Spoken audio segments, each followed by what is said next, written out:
Hi guys, answering some of your questions that you have about career fields that are related to science. So I am a self-employed fitness coach. Myself and my best friend own a gym where we train athletes and individuals who are just trying to be healthier. And so I studied, myself and my business partner both studied exercise science when we were in college. So a lot of biology, anatomy, physiology, of course, learning about how the body works, how exercise affects the body, how nutrition affects the body. So the daily tasks that I have to complete for my job at the kind of foundational or baseline level is just making sure that all of my clients have their workouts. So whether those are clients that I coach in person in my gym or remotely online, the majority of my work tasks are programming and creating their programs. So I essentially assess each individual to know exactly what type of exercise they need to be doing that fits them best for what their goals are. And so I have to understand their age and their background and how certain exercises might affect their body. And so that's the majority of my tasks. And then of course things like the management of my business, paying bills and all those kinds of things. I do get bored sometimes, although I would say that this is something that I'm definitely very passionate about, and it really is kind of a hobby. It was something that I was honestly doing for free before I became self-employed. There are some aspects of it that get a little bit tiring. Being self-employed means that you are kind of never clocked out of your job. You're kind of always clocked in, and I'm, all day long, I'm getting messages or emails from my clients because as I mentioned, I coach a lot of people online, so they live in places around the world. So I'm always getting messages and emails, so I kind of have to stay on top of that kind of stuff, which can get a little exhausting. But I do enjoy getting to work with people. I get to be in a gym all day long with athletes and people who are trying to be healthy, and like I said, it's something that I enjoy, and so it's easy to kind of be able to keep going and not feel like I'm getting burnt out or anything like that. When you're self-employed, so the next question about taking longer shifts equaling getting paid more, unfortunately no. When you are self-employed, it's actually kind of the opposite, where you're actually benefiting more if you can find a way to work less, because usually your income is just going to be, it's going to just kind of be based on the money that you can generate and the revenue that you can create. And so if you can do that more efficiently, where you're not having to work as much, but you're still getting the same amount of revenue or income, then that's actually technically, if you kind of think about it, increasing your per hour, your per time pay.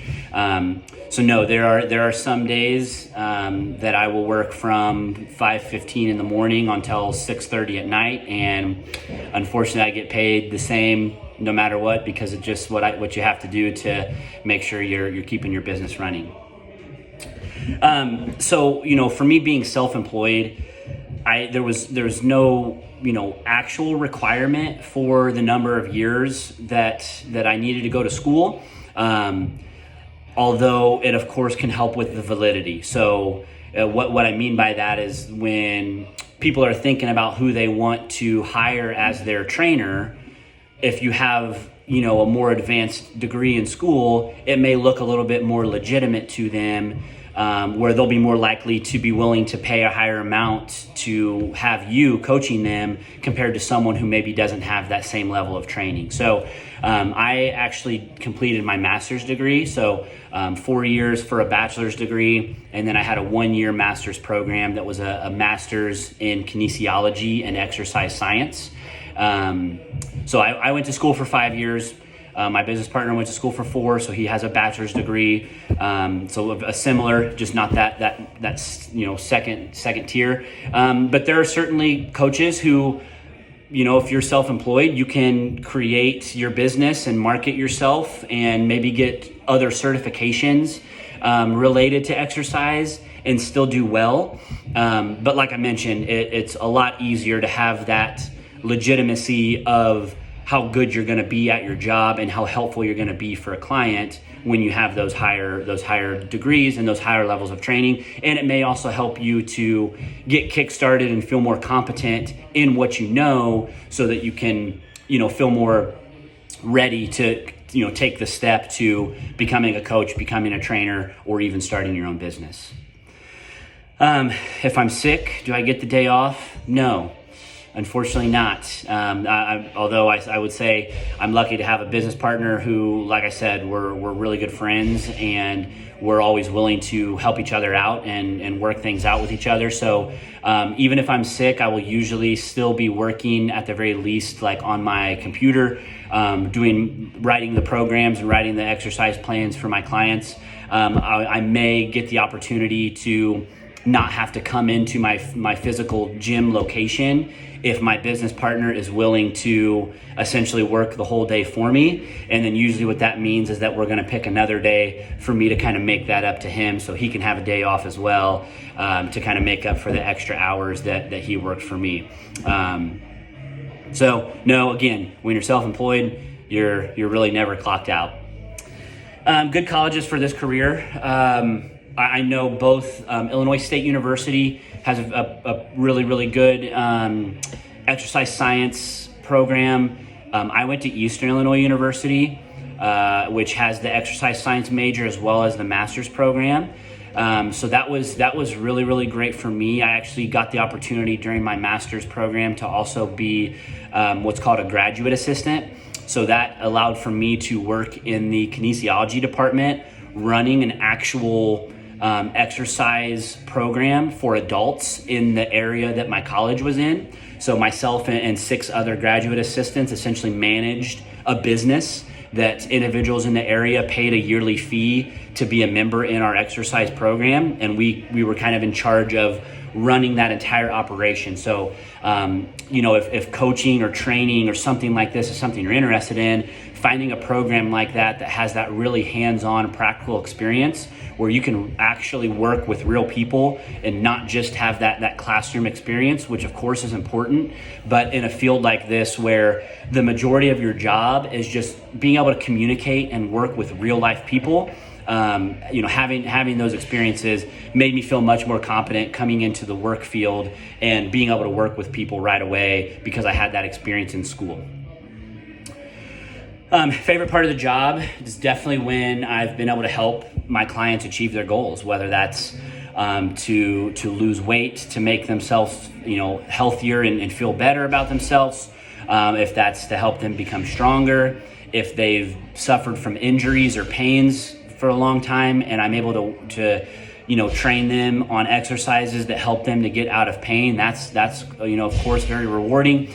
I get to work with athletes, so whenever I've helped an athlete improve themselves at their sport or win a competition or be able to make a team that they didn't think that they would be able to make, anytime I help someone achieve whatever their goals are, those are definitely the most rewarding parts of my job. The hardest part of my job is probably the time and the kind of the mental energy of, like I said, just kind of always having to be on, where I don't really get to leave my work at work. My work follows me home.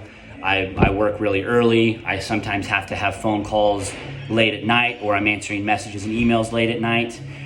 So that's definitely the most challenging part, is always just kind of feeling like there's something to be done and I can never really kind of like relax. How many hours a day do I typically work? So it just kind of depends. Some days I'm able to, work for, 4 hours and that's plenty for the day. I've gotten everything done that I need to do. Some days it may be up to 12. I might be at the gym and working with individuals and writing programming. And so it may be 12 hours. So it just really kind of depends on what I need to get done for that day, how much time I'm needing to spend at the gym, those kinds of things. I do get scared in my job, and it's kind of for maybe different reasons than what you would think. But in a job like this where I'm just relying on my services being good enough for my clients to want to continue paying me, any given month I could have clients that they move away, or they decide it's too expensive for them, or they have other things that they need to be doing. They don't have the time to get their workouts in. So I'm kind of always having to sell myself a little bit, even to the clients that I've been working with for a long time, to make sure that they're going to be willing to continue paying me for the next month, because that's what my income is what my clients are willing to pay me. So there are sometimes months where you just randomly have multiple clients that have to cancel their memberships, and that can feel kind of scary because that's your income.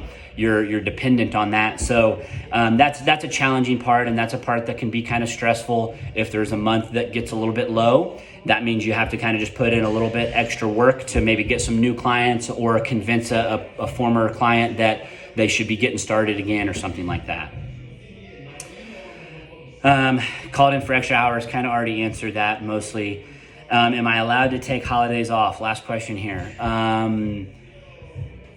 Yes, because we do usually close our gym on major holidays. We do have some holidays where we will still stay open and maybe just shorten our hours, where we just kind of have to have somebody here for a couple hours. Usually the times around holidays are actually kind of our busiest though, since most people, let's say for like Christmas, most people will get a few days off before Christmas, a few days off after, and maybe even have like 2 weeks off if they get like a long vacation for New Year's. So then they have more time to be at the gym during hours that aren't their normal hours. And a lot of times then they're going to want to bring their families in with them or something like that. So in this situation, actually, a lot of times we're the opposite of most businesses, where that's when we're busiest and we have to have the most time or energy put into the gym. But usually we will close the gym on holidays, and I'll make sure that I get all the computer work and all the programming and stuff done ahead of time, so where I can really just truly take the day off and not have to work that day. That's all that you guys had for me. Hope this was helpful and enjoyable.